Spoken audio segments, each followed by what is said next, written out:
Mystère, la suite.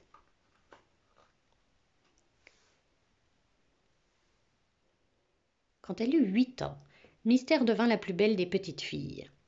Elle avait des yeux noirs comme un puits, des cheveux bleus qui descendaient en vagues sur ses reins, et la peau blanche comme un jardin sous la neige.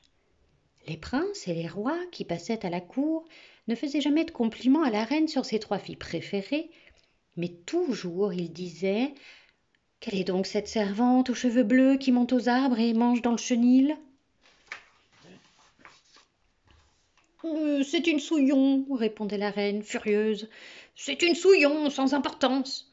Elle était en colère, parce que tout le monde s'intéressait à Mystère. Elle finit par dire au roi « Il faut se débarrasser de cette vilaine Mystère, ou bien nous ne marierons jamais nos 3 filles préférées. » Hélas, soupira le roi, je suis bien de votre avis. Le roi appela donc en cachette l'homme à l'habit vert, qui dressait les chiens à la chasse. « Homme à l'habit vert, ordonna le roi, je te commande d'aller perdre la petite fille Mystère dans le fin fond des bois. »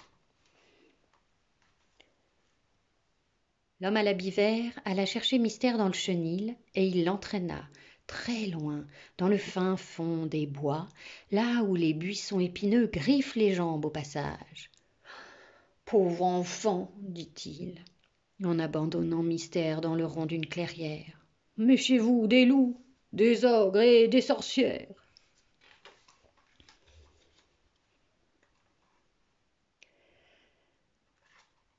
Mystère regarda la forêt que la nuit refermait derrière elle comme les portes d'une prison.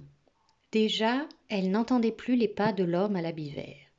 Elle était seule, toute seule dans la forêt où vivent les loups, les ogres et les sorcières. Elle s'assit sur la mousse et se mit à pleurer. « Oh, quel malheur d'être une petite fille de 8 ans, disait-elle. Tout en pleurant, elle écoutait les bruits de la forêt. Il y avait des frôlements dans les fourrés, des chuchotements sous la terre et des piaillements dans les feuilles. Soudain, elle sursauta, 2 yeux, comme 2 lanternes rouges, la regardaient. On devinait derrière ces yeux rouges la masse sombre et poilue du plus vieux loup de la forêt.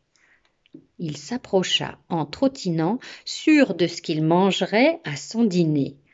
En poussant un cri, Mystère se releva et se fit le tour du loup de sursauter. Sous la lune, il venait d'apercevoir le flot bleu des cheveux de Mystère.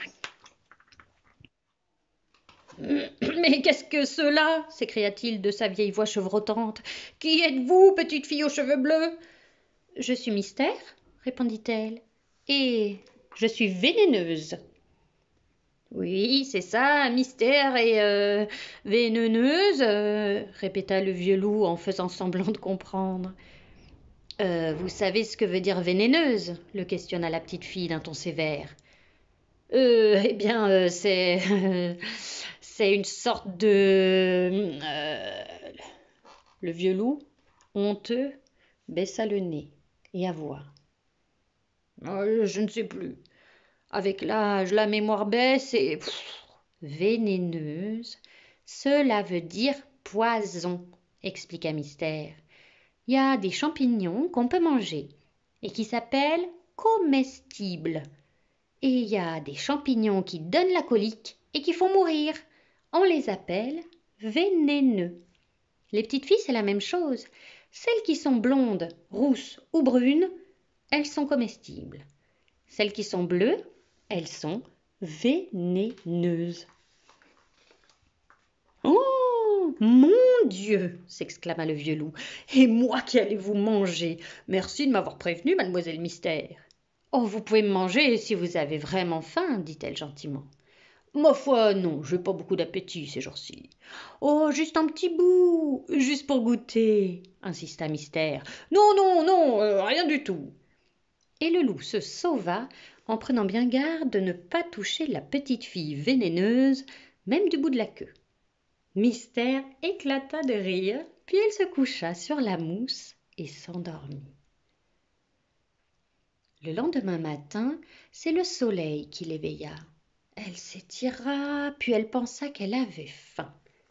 Que peut-on trouver à manger au fin fond de la forêt? Elle se leva et aperçut des petites boules rouges sous la verdure, de délicieuses fraises des bois où perlait la rosée.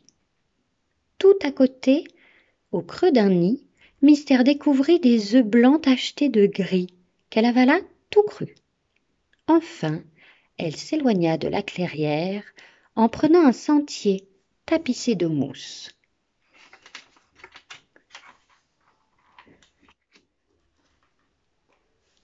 Des lapins se sauvaient, surpris à son approche, puis ils revenaient, à petits bonds prudents pour l'observer.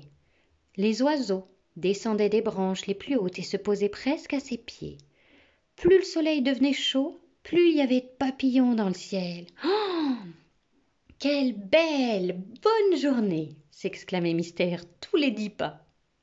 Vers midi tout de même, elle eut très faim. On ne peut pas vivre de fruits sauvages quand on est une petite fille de 8 ans. Le vent lui apporta soudain l'odeur tiède et salée d'une soupe sur le feu. Sûrement la femme d'un bûcheron était en train de lui réchauffer son repas. Guidé par l'odeur, Mystère arriva devant une cabane couverte de lierre.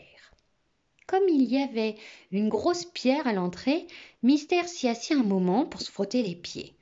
La bûcheronne sortit alors sur le pas de la porte et aperçut la petite fille. « Que faites-vous là » s'écria-t-elle. « Passez votre chemin, c'est la maison de l'ogre ici. »« Oh, donnez-moi d'abord de votre soupe qui sent si bon, » répondit Mystère. « Ensuite je m'en irai. »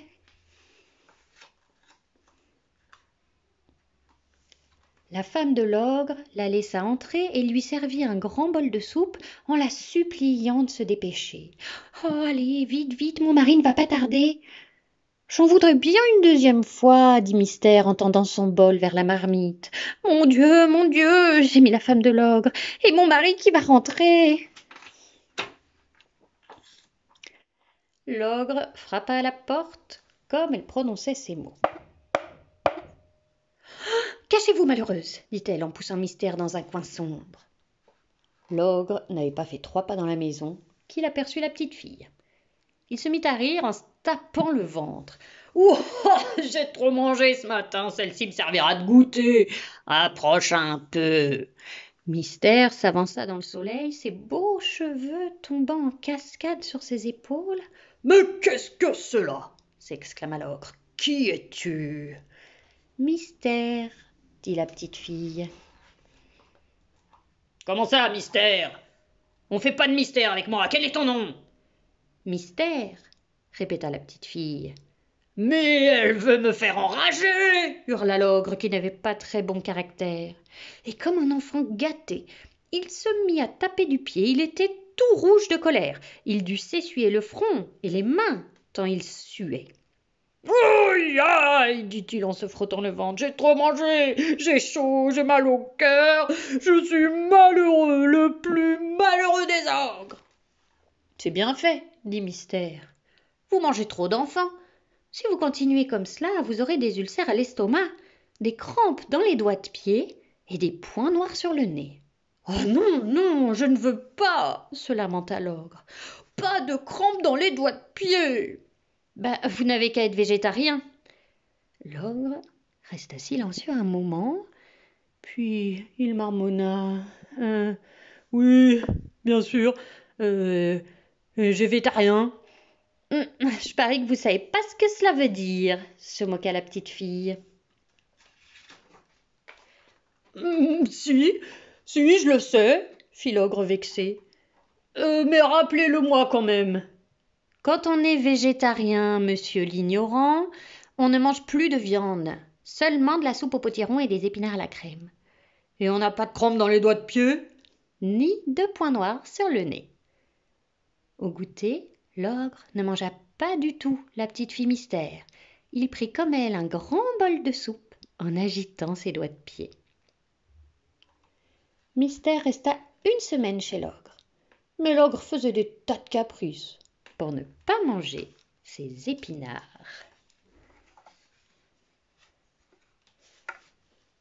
À suivre.